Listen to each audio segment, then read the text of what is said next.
La presión intracraneal es el resultado de la relación dinámica entre el cráneo y su contenido. Este contenido se encuentra constituido por el parénquima cerebral, el volumen sanguíneo cerebral y el volumen del líquido cefalorraquídeo. La presión intracraneal se encuentra estable a menos de que exista alguna alteración en su contenido. El parénquima cerebral se encuentra conformado por elementos gliales y neurales, representando aproximadamente de 1200 a 1100 gramos. El componente vascular, representado por la sangre, se encuentra distribuido en arterias, arteriolas, capilares, vénulas y el gran sistema venoso, y su volumen total es de 150 mililitros. El líquido cefalorraquídeo también representa 150 mililitros. La presión intracraneal se expresa en milímetros de mercurio y en decúbito lateral o supino es de normalmente inferior a 15 milímetros de mercurio. Si la presión intracraneal durante un periodo de tiempo no varía, se considera que los mecanismos que la controlan están en equilibrio. La estabilidad de la presión intracraneal es condicionada por tres variables. Primero, el volumen de producción del líquido cefalorraquídeo. Segundo, la resistencia que ofrece el sistema de reabsorción a la circulación y absorción del líquido cefalorraquídeo. Y tercero, la presión venosa del espacio intracraneal, reflejo más o menos exacto de la presión existente a nivel del seno sagital superior. Existen una serie de factores que producen un aumento de la presión intracraneal. El primero de ellos, un volumen cerebral aumentado, que puede presentarse como producto de hematomas epidurales y subdurales, edemas, tumores, entre otros.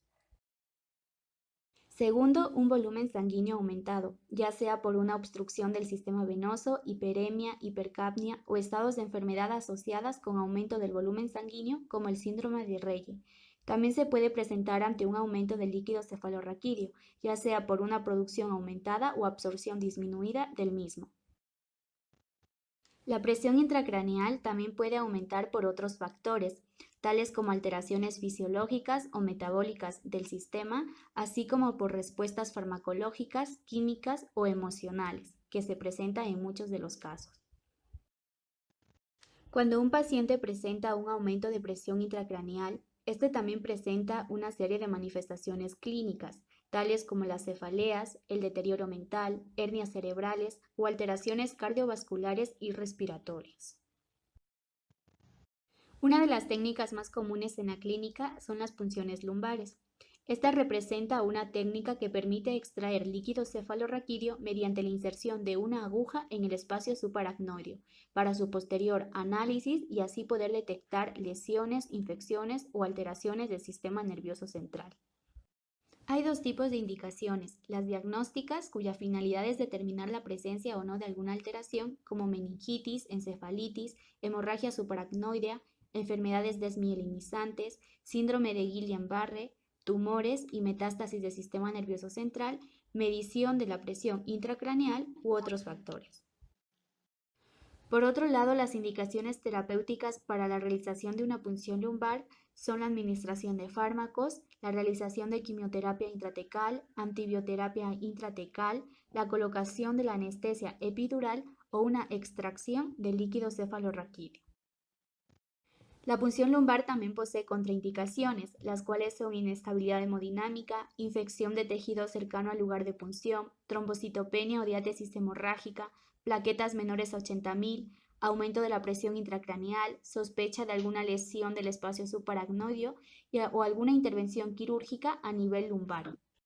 Después de haber realizado una punción lumbar, también se pueden presentar complicaciones, ya sean las cefaleas postpunción, lumbalgias, reacciones vasovagales, sangrado, infecciones del tejido circundante y en menor medida también se pueden dar herniaciones cerebrales o síntomas neurológicos. Una derivación que generalmente se implanta en menos de una hora puede proporcionar alivio a largo plazo a las personas con hidrocefalia. Estas derivaciones consisten normalmente en dos catéteres y una válvula que redirige el líquido cefalorraquídeo excedente desde el ventrículo del cerebro hacia otra parte del cuerpo.